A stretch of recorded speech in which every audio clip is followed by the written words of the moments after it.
Hey everybody, hope you're doing well. This week's video, we're going to be covering one of my all-time favorite games. With the recent Artemis 2 mission, which splashed down just last week now, by the time I'm going to be uploading this, there has been a huge resurgence in the interest of space exploration, as well as space video games. This is something that's near and dear to my heart. I love space. I love space exploration. I'm currently reading a book about the Gemini program. It is my all-time favorite section of NASA history. I really enjoyed that era. And so, of course, being interested in that area, I love the game Kerbal Space Program. And the game has seen a huge resurgence in the player count. It actually is getting to numbers it hasn't seen since it initially released on Steam. So I thought that now was the perfect time for me to talk about one of my all-time favorite games that I never really thought I would get a chance to talk about on this channel given the nature of the game. For those who are unaware, Kerbal Space Program is a game where you create a space program. You know how people call aliens little green men? Like you hear that in the 1950s and 60s kind of era stuff. Well, Kerbals are quite literally that. They took it very, very seriously. They're little green men and women whose whole society seemingly revolves around going to space and space exploration. In the game, you construct rockets, plan missions, and have to use physics that are grounded in reality in order to explore the Kerbal system. This is a game I have loved since the early days. Like, I have been playing this game since before it released on Steam, and because I was a kid playing this on a crappy laptop, I didn't realize you could ask to have your copy transferred over to Steam. So the copy that I play to this day is downloaded from the original Squad website. And when I say real world physics and stuff, I am by no means a rocket scientist. I am certainly not good enough at math for that, as much as I would love to be an astronaut. But, you know, I have the basics. I can go explore different planets in Kerbal, that kind of thing. There's a few different modes. There's science mode, there's career mode, and then there's sandbox mode. I personally enjoy science mode because career mode can get a little tedious with the budget, but you still have restrictions and things like that with science mode. You have a tech tree to unlock, things like that. If you're a fan of games like Factorio or other sandbox style games that rely on you learning and adapting and progressing, I would give Kerbal Space Program a chance. But the thing you might not know about Kerbal Space Program is that there are many Easter eggs. And while there are Easter eggs that are just plain silly, there's also plenty that connect to a much larger and hidden story that was actually supposed to be in the game. A story that you could follow and unravel as you played Kerbal Space Program. But before I tell you this secret story, as well as discuss the developer who officially confirmed all of this, we need to go over the Easter eggs that relate to it. Now, I'm not going to be going over every single Easter egg in the game. There's a couple of great iceberg videos that already do that.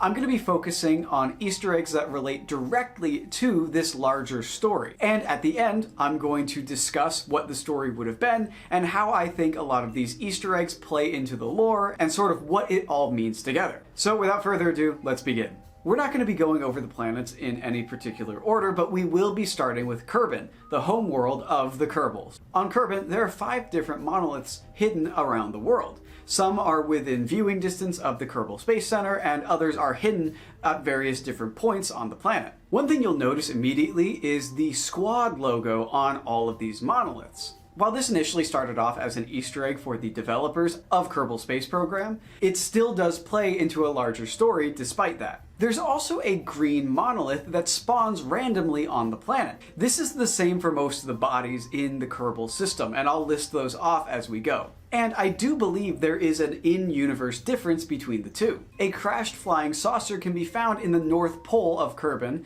as well as a crashed version of Sputnik in some mountains. And even though the Sputnik Easter egg is definitely more of a meta Easter egg that I said I would kind of avoid, just the simple fact of different satellites, different ships being hidden on these planets, I think plays into the larger story here. Next, we'll be talking about the Mun, which is one of Kerbin's 2 moons. There are 3 different black monoliths that can be found on the Mun's surface, often nicknamed Monoliths, as well as 1 green monolith that spawns randomly. There are 3 different Mun arches that can be found on the Mun. These are giant rock formations that create an arch. There have been plenty of videos of people trying to fly underneath them or land on top of them, that sort of thing.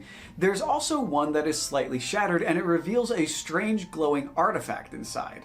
and almost appears like some sort of gateway if you imagine what the rest of it might look like.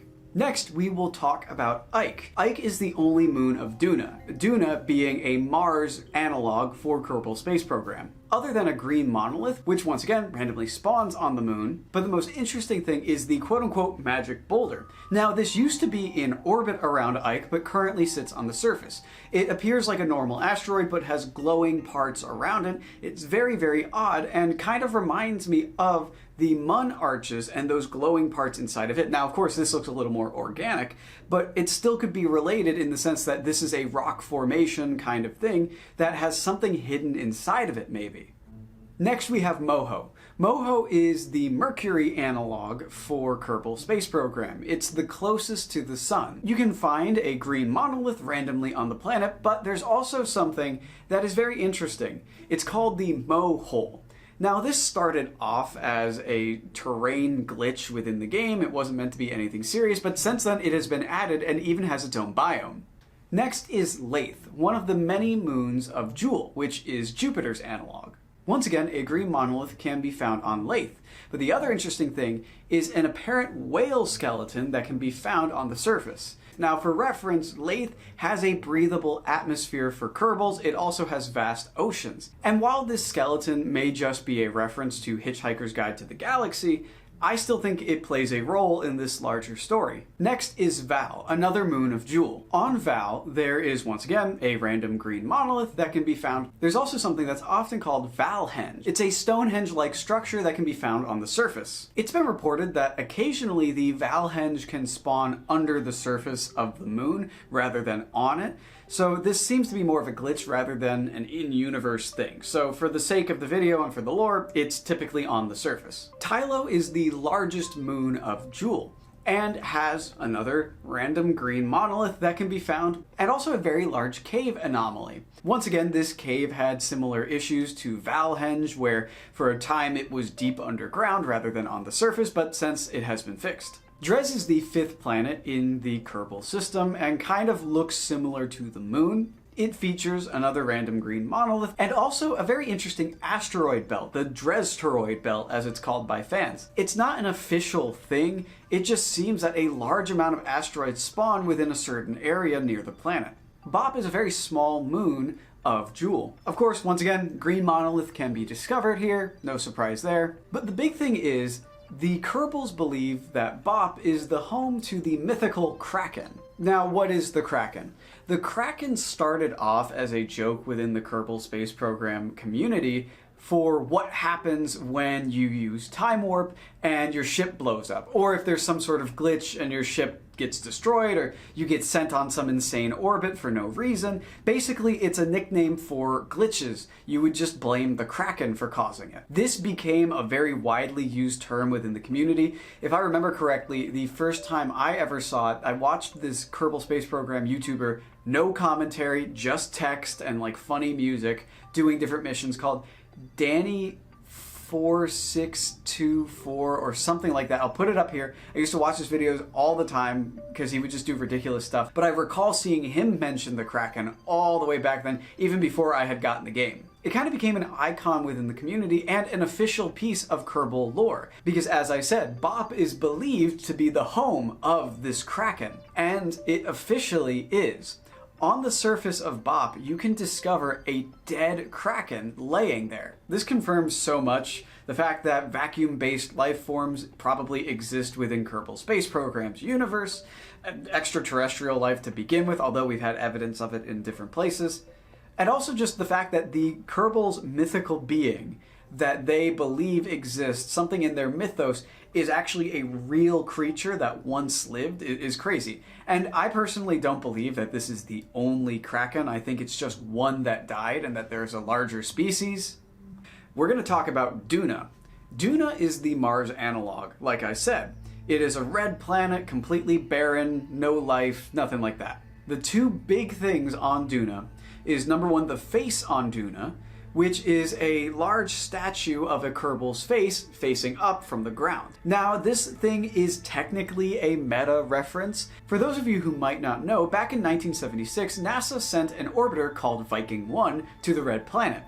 it took these very grainy black and white photos of the surface of Mars. It was a big deal, but one of the photos appeared to show a face on Mars. People went wild with speculation that there was some kind of intelligent life building monuments and that kind of thing, but in reality, it was just a trick of the light. Higher quality photos of the face on Mars show that it's just a very convenient mountain formation and that the light was hitting it just right to appear like a face. This Kerbal face on Mars is very clearly a reference to that. However, I once again think it relates to the larger narrative here.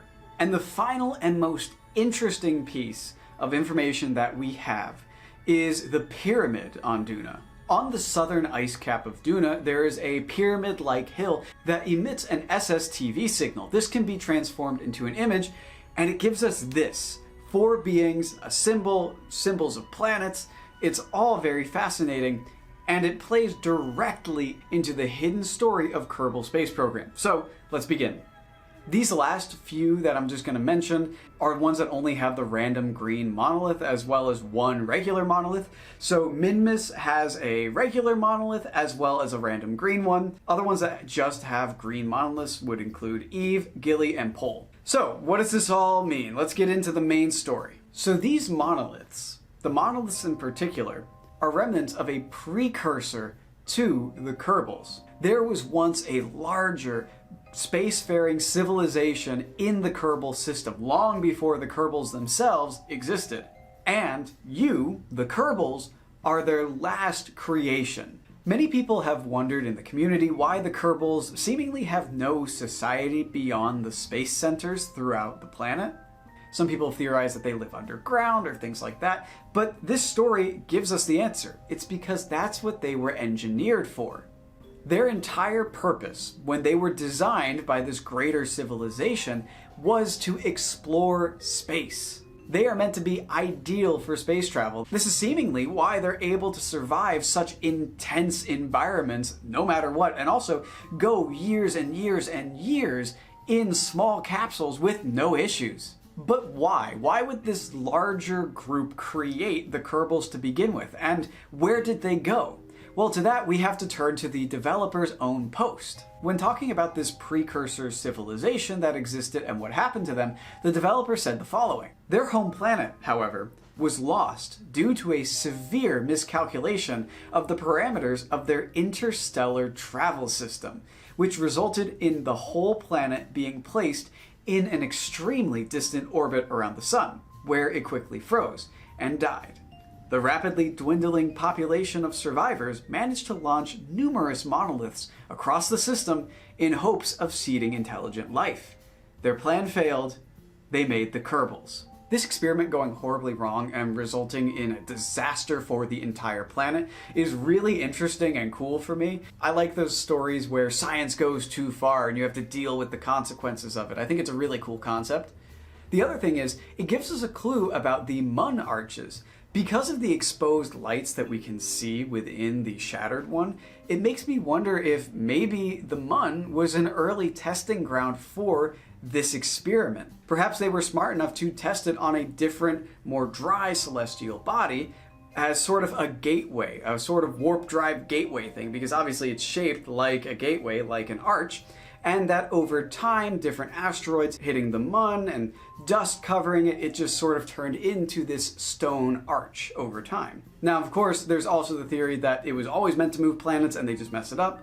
People often say that the moon was an asteroid that was captured by Earth's gravity and kind of got stuck in orbit and then formed over time.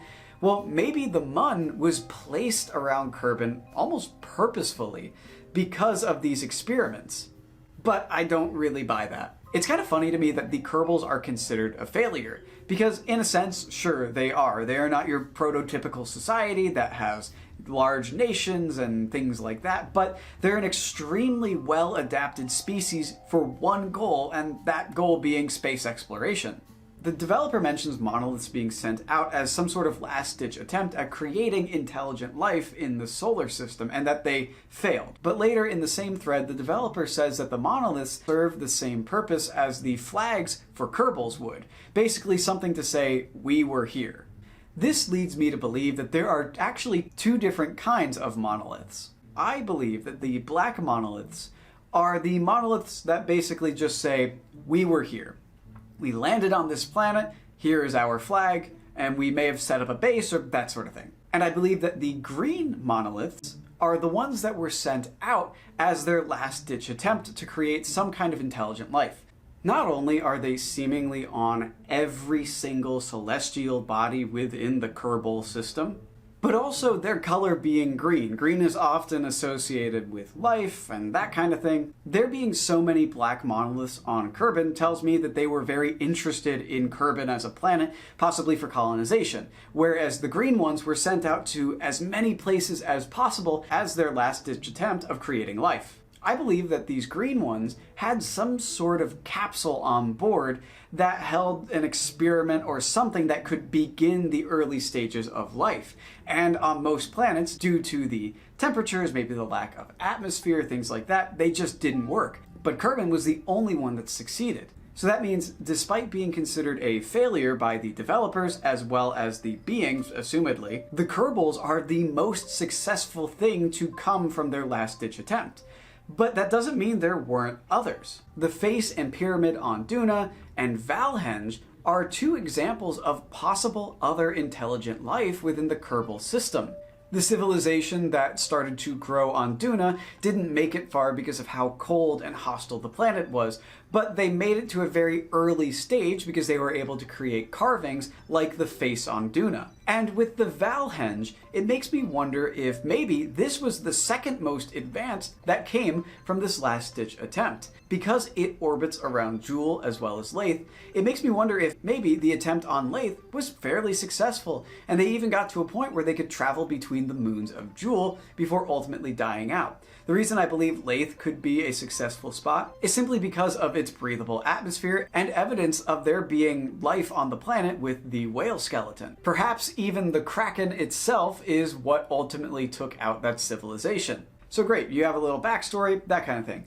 Well, it goes even further than that. At one point in time, there was an idea that you would be able to find and locate this lost planet that belonged to the precursors to the Kerbal. You would have been able to travel there. The developer states, this planet would not be visible in the map view, or discoverable through any telescope. To find it would require the player to locate several SSTV signals around the system. Each signal would normally contain a complete list of orbital parameters for the home planet, but over the millions of years of degradation, only a snippet would remain. You would have to put together all these different signals in order to finally locate the planet. And this fully explains the signal that we see on Duna, one of the strongest remnants from this story left in the game. The developer states, on the subject of the first SSTV signal, it depicts 4 precursor critters standing by their monument, their home planet, and the symbol of their planet's world government, a universal sign of peace and exploration. A number would have been added later on as Duna's contribution to the orbital solution. Now, what would this planet look like once you finally discovered it? Well, we have an answer to that as well. Once found, the planet would reveal itself as just a bit smaller than Kerbin, covered in frozen cities, abandoned monuments, oceans frozen solid, and an atmosphere long lost to the depths of space.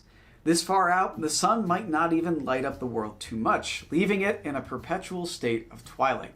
A very, very, very unusual and alien world. Frankly, this sounds like an incredible experience, and it would give you a little more to do once you completed the science tree or once you got your career mode to a place where you could just keep spending money. This would also be the perfect way to make Sandbox so interesting, trying to build a monstrous spacecraft that could travel to all the different SSTV signals in one go and then go to this outer planet. It just really saddens me that this was never officially added to the game. Some mods have attempted to recreate it, although I'm not sure how good they are. I typically play my Kerbal fairly vanilla, and with the crash and burning failure that was Kerbal Space Program 2, it's not like the developers are going to come back to 1 and retroactively add this thing. So it's not like the developers are going to go back and add this to the game all these years later, but in the end it's kind of a full circle moment. The civilization that came before the Kerbals will remain lost forever, just like it would in Kerbal's lore. thank you guys so much for watching. I appreciate those of you who are mostly fans of Life is Strange and the other story-based games that I cover on this channel mostly. I know this is a big swing in a completely different direction, but it's something I love, it's something I'm passionate about. So I am hoping that you guys enjoyed, and I appreciate you watching till the end if you're one of those people. So thank you guys so much for watching. I appreciate every single one of you, and I hope you have a good morning or evening or, you know, whatever.